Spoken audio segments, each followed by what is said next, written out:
I'm Graham Nichols. I'm Mark Bentham. And I'm Katie Holloway, and you are listening to Ordinary.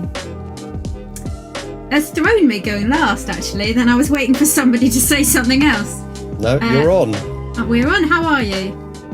I'm good. I'm all right, yes. I've just finally warmed up this morning. I've been cold in my study, but Yeah, I've finally taken a jumper off to reveal my ironed shirt. Lovely. Well, let's not go down that rabbit hole. Which I didn't iron. Oh, that really is a rabbit hole. Who did iron it? Why did you not do it yourself? Division of labour, competency. Oh my goodness. Laziness, tradition, habit over many years. Many reasons. Happiness of the person who did iron it to iron it, on the basis that person doesn't iron very many shirts, because I don't wear very many shirts these days. I only ever iron a shirt for my husband if he's preaching or got a job interview. All right. So Well, that'd be once a week for me then. Twice Yeah. maybe. How many job interviews you going to, Graham? There you go. Every day I'm here at a new first. job interview. Yeah, I'm trying to get away. Yeah. So it's just about still January as we're recording this. A month or so into owning a waffle maker, Graham. How's that going? That's what I wanted to check in on today. Are you using a waffle maker? I can't remember whose recipe we used. We got inundated with recipes, but yeah, we've enjoyed using it a couple of times. It's changed our lives, or not.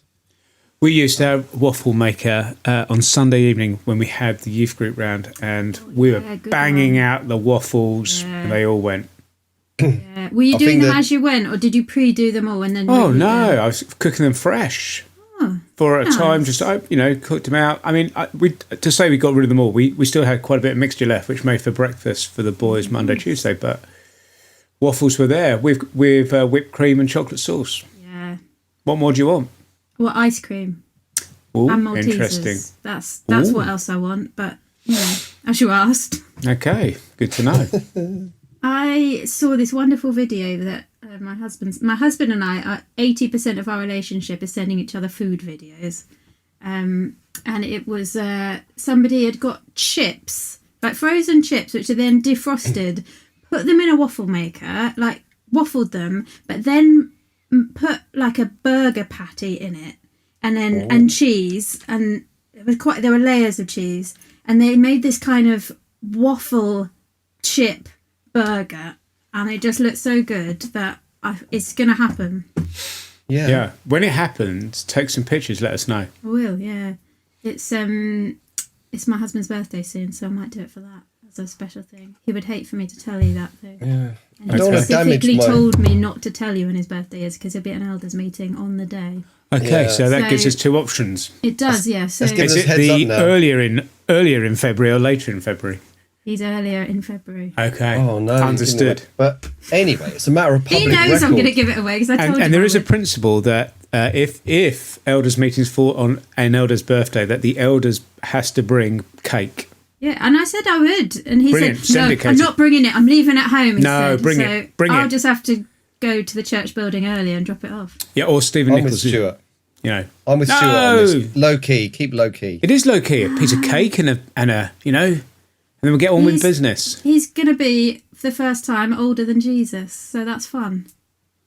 In a human sense, not in an eternal sense. Okay. Interesting. Yeah, that's monumental, isn't it? I Not so don't think much. it's mentioned in the Bible. The most significant date a man can reach is when he is a year older than Jesus. Yeah. In The Lord of the Rings, a hobbit comes of age at 33, which I thought that was quite nice. Okay. So I've only recently come of age, which is nice. It makes me feel quite young still. We, I think I might have discussed this before. We had a whole debate in our community group about whether Tolkien was actually a Christian. Oh, good question. Whether a kind of Catholic Christianized, quite where he was at. You're looking quite shocked, Katie, about the question would even be a question. Yeah.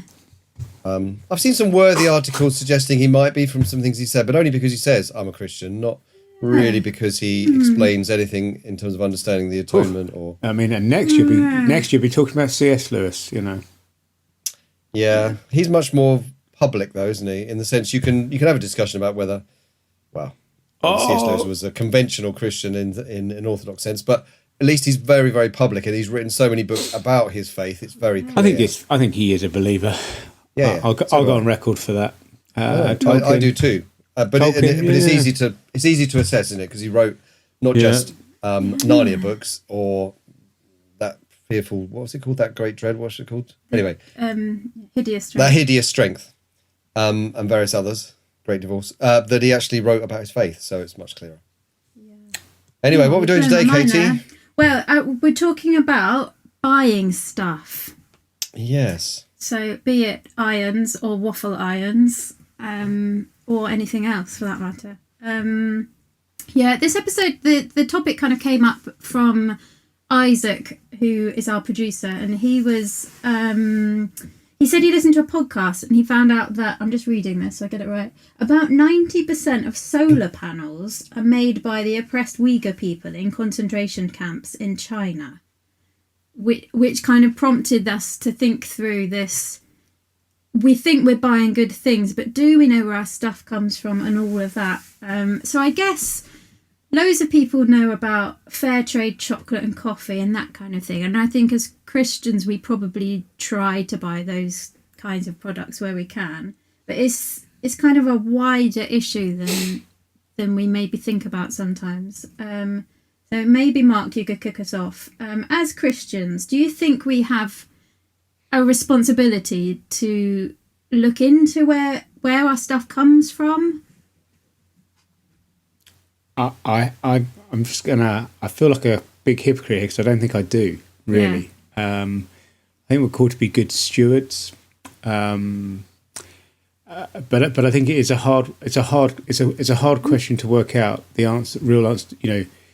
If I knowingly buy something from someone who is doing something illegal, unethical, then there's an issue. That gets really hard in the everyday decisions and choices that I have to make. And then you're kind of asking the question as well, you have to go and trust at some point. So, you know, do I have enough trust in my local supermarket who, you know, to purchase on some degree of ethical basis?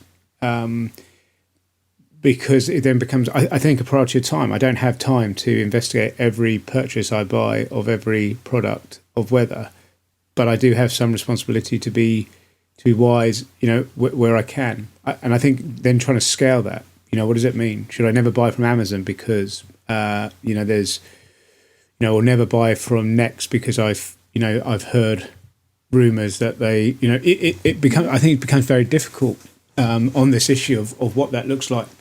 Unless you can know for certain, you know, if you know for certain, then I think there is a responsibility. Yeah, that wasn't the answer you were expecting, was it? No, I think it was an honest answer. I think that's where I'm at in my thinking. That, you know, do you want to weigh in on that, Graham? Yeah, I just want to declare my hypocrisy too. So to get that out there. This week we're talking hypocrites. We're talking humility, about honesty, maybe. But having said that, I'm a hypocrite. I think I've gone through waves of, you know, mild reformation. I think I was quite cynical even about fair trade coffee when it came in, but then became a bit more convinced. I read a book that we're going to recommend maybe later, and it explained about the banana trade. And I looked into the banana trade because I love bananas, and I think they're really clever because they're like a packaged product that has a wrapper and a handhold. And it's a disposable organic wrapper, and everything's good about a banana. So I love bananas, and realised the banana trade is controlled by about 4 companies worldwide, and that it has been used, or the trade is one that exploits the workers to some degree, and has sort of decimated landscapes and all the rest of it. And you know, the market is very much a controlled market. So that didn't stop me buying bananas, but it made me much more sympathetic to buying fair trade bananas. I know there's lots of possible corruption around the fair trade logo, but at least you're kind of making an attempt. But I think with Mark, I think there's there's individual choices you can make when you're close to the issue, when you're close enough to know it's a really black and white issue. There's something illegal or highly unkind, oppressive going on that I have visibility on, and so I will not purchase that item. But I think there's the structural, which is being careful about who you buy from in terms of organisation, but also being a bit more interested in what their policy is, and where possible, campaigning in terms of governments doing good things. Because I think your individual choice has. It's a bit like climate activism, really. Your little choice has very little difference. Government's choices have some impact, and particularly if they can get sort of international agreements. So I think it's quite a bit about that. But if I could just weigh into another random point, is that whenever I think about this subject, it also makes you think about rampant consumerism, because a lot of these, I'll call them anomalies or actually injustices that happen, they're not really just about an individual exploiting. They're a product of a consumer-led market. I'm not sure we can unravel that very easily, and in a way, consumption is fine. It has always been that stuff has been produced and consumed, and from early Bible times traded. So there has always been a market, but I think the rampant consumerism that we live with is what makes it much more likely that there'll be someone somewhere in the chain that's exploited. Yeah. Sorry, I just started off a load of threads there. Consumer-led, rampant consumerism. Well, I suppose by rampant consumerism, I mean the mentality where we live to consume. We don't have a number of items that we need for a life to feed and clothe us. There's a sort of, we consume stuff just for its own sake, for the sake of consumption. It's a bit like the equivalent of things like fast fashion, where you buy an outfit, it's fashionable this season, and then you get rid of it, buy a new one. Yeah. You consume as an end in itself rather than for the thing that it produces. Yeah. So it's a bit like the more broad equivalent of overeating or something, where and that's quite hard, I think, for most Christians. Probably everyone in the church, even those that are going through sort of tough times, has more than one pair of shoes, or has more shoes than they actually need to survive day by day. So as soon as you move off the essential, and anyway, who says we need shoes? You're in an area of some degree of consumption. So I kind of put the adjective rampant in to say when you're consuming a lot, and when consumption is what sort of drives you. So yeah. Sorry, loads of threads there. Yeah. Mark, what do you think our priority should be with things like this? So Graham's touched on a lot of things, like very briefly, like the environment, like I don't know if you mentioned like animal welfare, the slave trade, people trafficking, like all these things, and even down to Amazon in Britain maybe not treating their warehouse staff right, and things like this that we hear about. What I feel like we can't never buy anything that's absolutely pure. Like, what, as a Christian, should we have priorities? Yep, but I think it starts, as Graham was hinting, with our heart and our own thinking about what we're purchasing, why we're purchasing, and how we're purchasing it. Am I actually believing the lies of the world that I need all this stuff? Am I believing the lies of the world? In terms of greed and materialism. So I think you've got to start there, and then I think people are the primary priority, aren't they? That seems to be a priority of the Lord's, in the sense of we're to be concerned for people, particularly the weak and the vulnerable, the marginalised. So if I hear of those who have been exploited, then I think one of the issues that I can do is make that decision to not purchase from that company, because I want to uphold the value and the sanctity of life. And I think that has to be our priority. I think it then moves down from there. We're called to be good stewards of creation, but creation is on the way.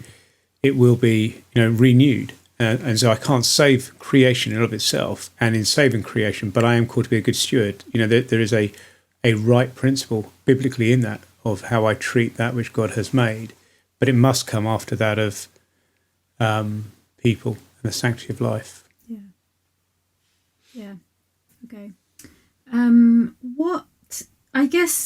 It's not that many episodes that we did our episode on the cost of living, and I think that is still really fresh in people's mind as well.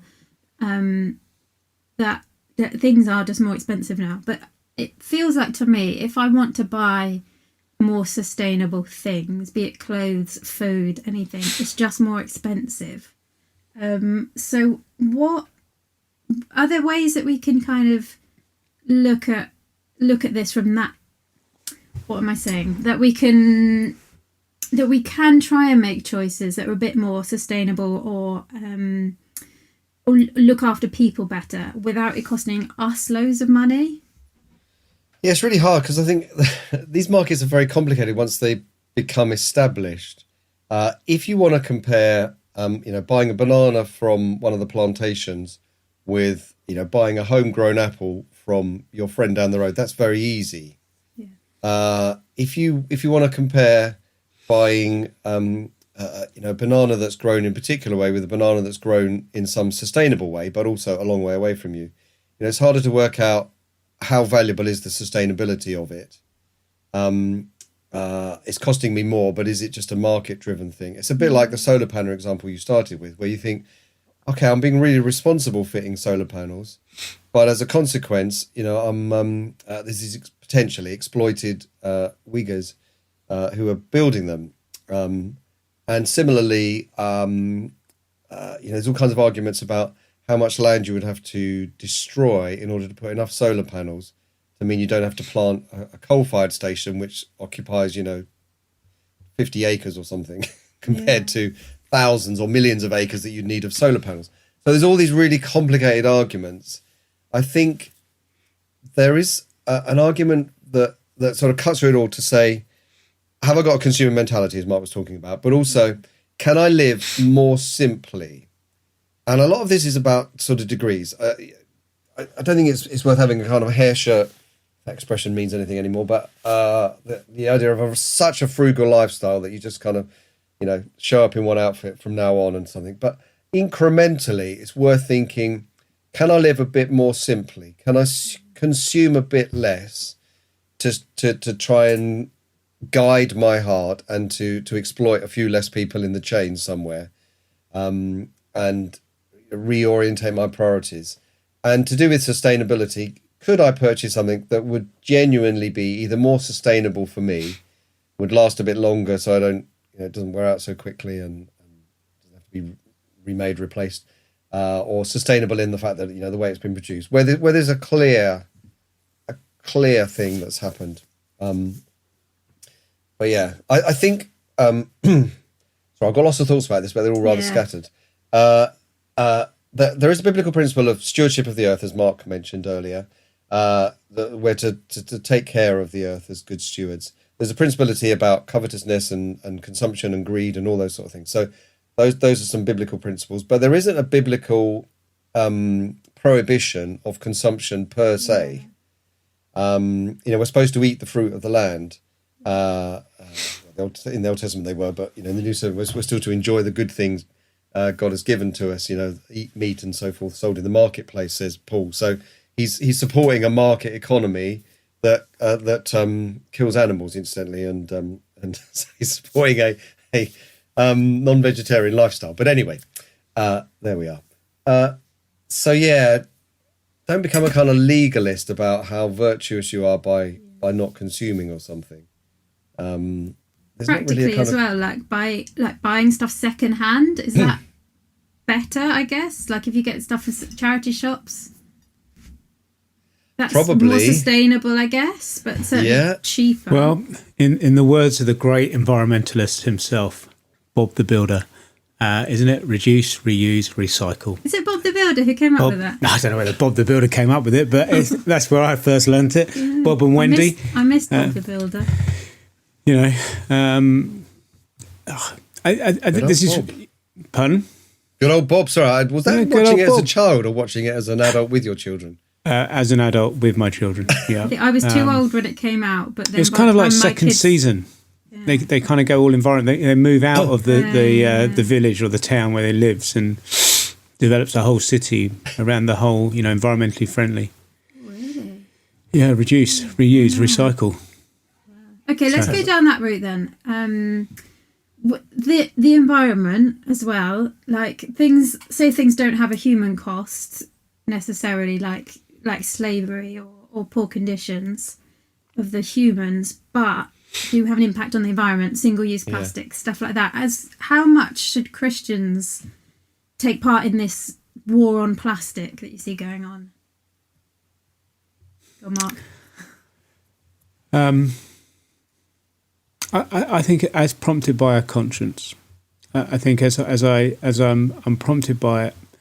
I think as I reflect on what it is to be a good steward, can I do what I can? And there are simple things we can all do, aren't there? That we can recycle stuff. We can, be a little bit, a bit more conscious about what we're buying and how we're buying it, and just thinking about that. But I think in all of this it is my heart attitude. I think that, and I think the difficulty with all these, often with the worldly drive on these, is that there's a hope that if I save the planet, I'm kind of stopping. I'm maintaining and saving humanity. I'm kind of it's the salvation story, and I think the reality is that the world will end when Jesus comes, and the greatest salvation is the need of souls to be restored to Christ. So I think you've got to. So what I mean by that is that I think sometimes we can get so distracted into kind of sustaining the environment and being good stewards that we lose sight of actually our greater priority, which is to kind of make use of what the Lord has given us, develop and seek to see souls saved and won. So I'm having to balance that, I think, is where I'm going with the environmental. When I can do what I can, but I could spend all my days trying to work out how I could save, and be environmentally friendly. But in the end, I can only do what I can do with the time that I've got. And I think there are greater priorities, and I'll probably, I'm sure people will disagree with me on that. But I remember when I was at university that they were quite popular, like the Green Bible. Do you remember those?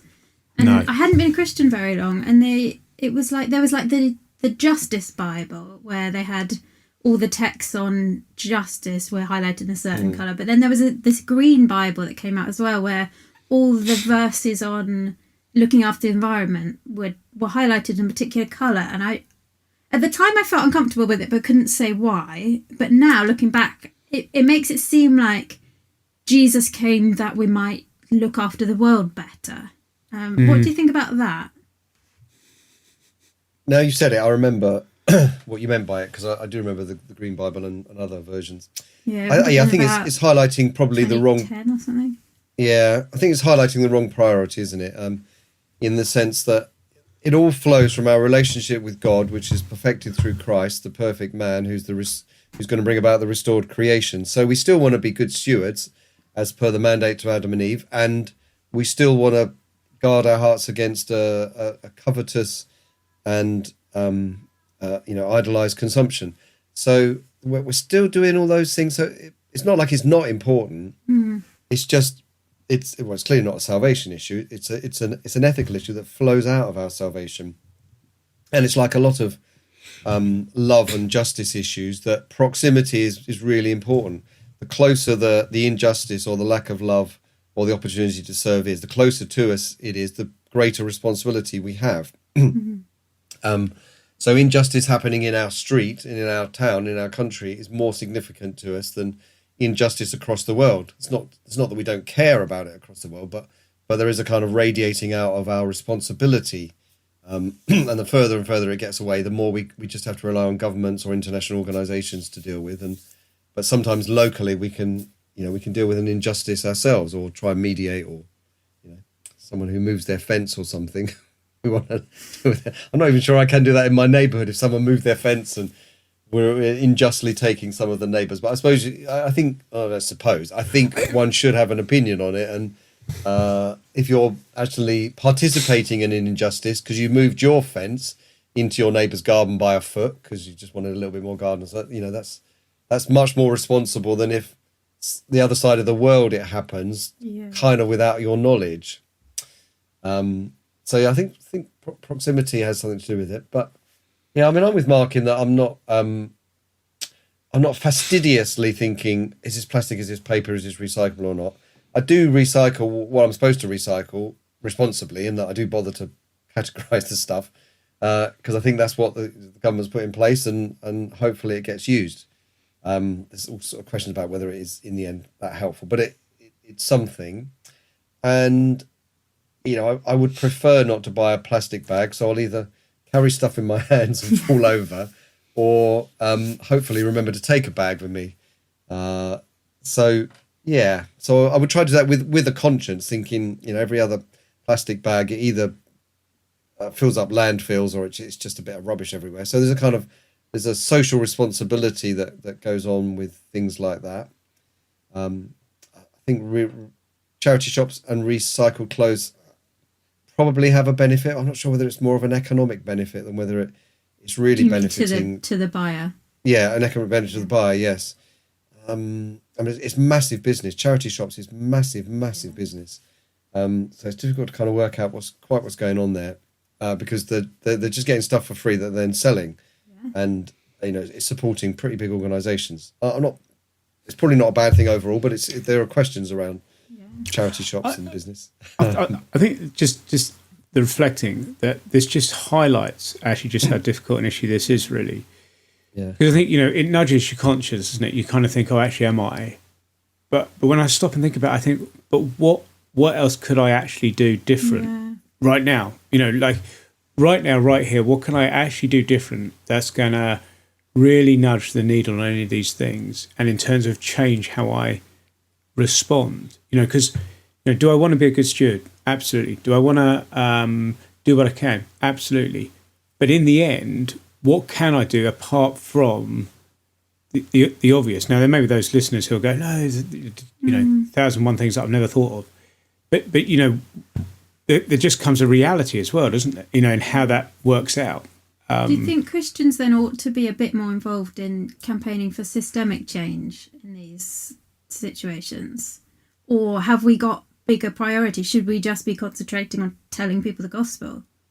Well, I think you've got to prioritise on certain issues, and we're all finite. I don't have huge amounts of extra time that in those kind of ways. So you then are prioritising on those issues that are going to be much more impact. I think the gospel, that impact humanity, and then you're kind of am I?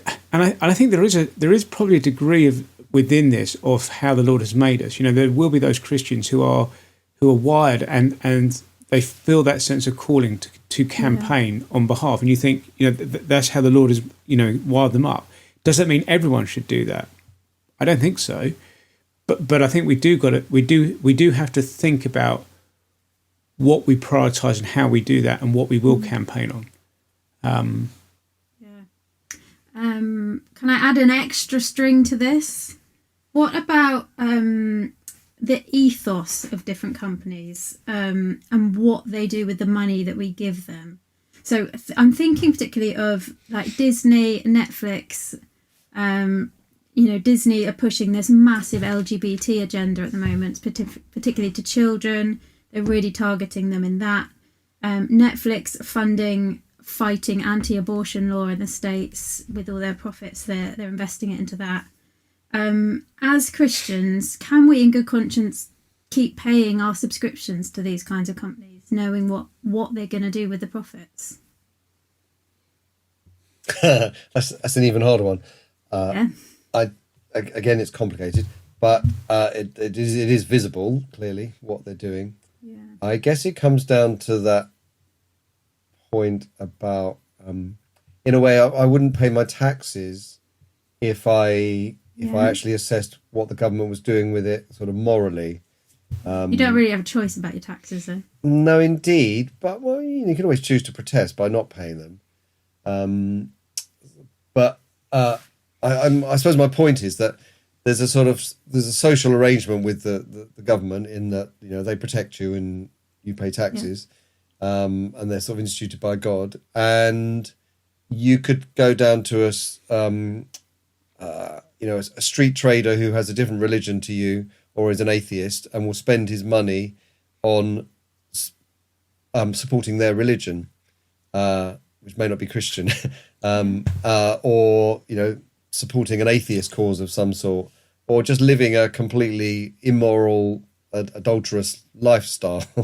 You don't get to choose what they do with their money. So I suppose there's not absolute responsibility, is what I'm trying to say. Is that your responsibility is to is to pay up the bills for what you're consuming of theirs, and maybe have a voice in terms of what they're doing. But having said all that, it does make you feel uncomfortable, if nothing else. Go on. But I think 2 points. I think one is that why Disney, Netflix? Because every single company is basically pushing and funding those agendas. I don't think there is one company that won't have or doesn't kind of support LGBTQ plus issues. And if you push them on women's rights, they would agree with that as well in terms of abortions. So I think we then got to be careful. If I'm not going to Disney, Netflix, then I think I've probably got to be consistent and have Amazon and everyone else that I use on that. And I think secondly, by purchasing Disney, Netflix, or anyone else, I'm not actually agreeing with them on that thing. It's not that it's not like it's a direct campaign. By paying Disney means I'm supporting that position or that right, because they're not that closely aligned. Disney are an entertainment industry, so actually I'm kind of supporting and I think those things are, and there'll be others that I won't support because they're much more closely affiliated, tied to organisations that are clearly just kind of fronts for, so I think there's a level in that.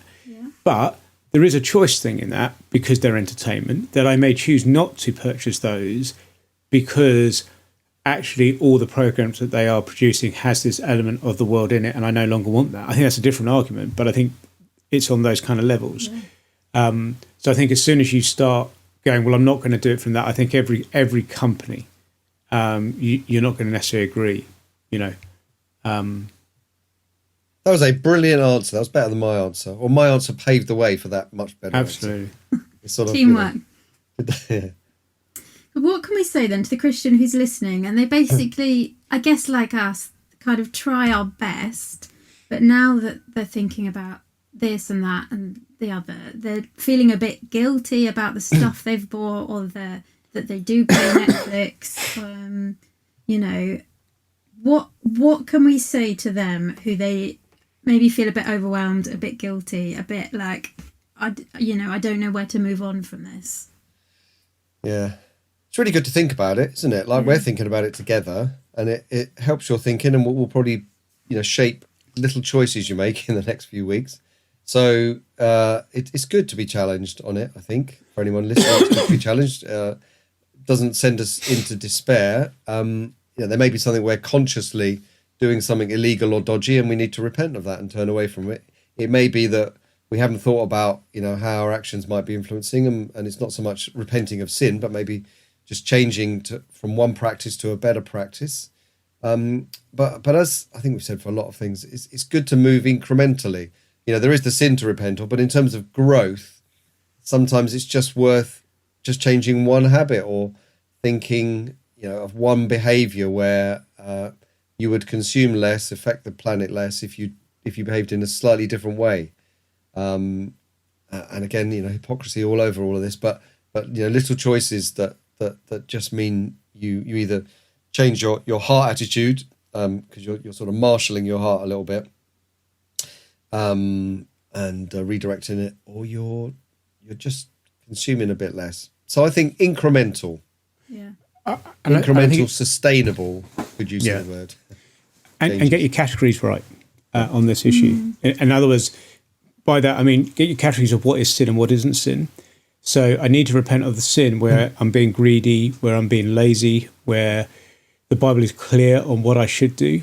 But then there are other issues which are wisdom, and the Bible doesn't command me to recycle. And if I fail to recycle that one, plastic bottle, that's not a sin. And I think so. We've got to get our categories right on that. It may be actually I'm not recycling; it's reflecting a heart attitude that just doesn't care for God's creation. That's probably a sin issue. I'm not being a good steward. I'm called to do that. But I think that's where we just got to make sure that we're not beating ourselves up over issues that we shouldn't be beating ourselves up. There is a wisdom, there's a spectrum, and there's grace. And I think we just, in that sense. And then we seek to move forward within the ways in which the Lord has put us, where he's placed us, situation we're in, what we can do, what we can't do.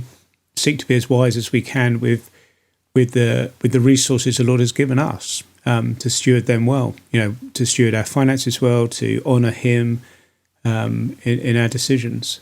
Great. Did you want to recommend a book? Graham did. Either or both of you? Well, we both thought of the same book. I'm going to let Graham have the honour. Yeah.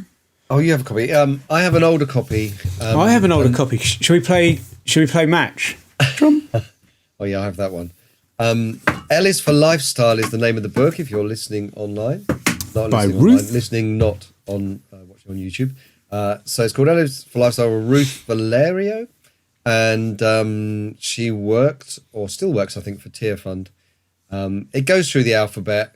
A is for activism, B is for banana, S is for simplicity. I remember those ones, and just goes through a number of issues to do with the whole consumption and the effect on the rest of the world and justice issues. So I don't recommend it to say I agree with every single line of the book, but I think it's a very thin book, as you would have seen if you were watching.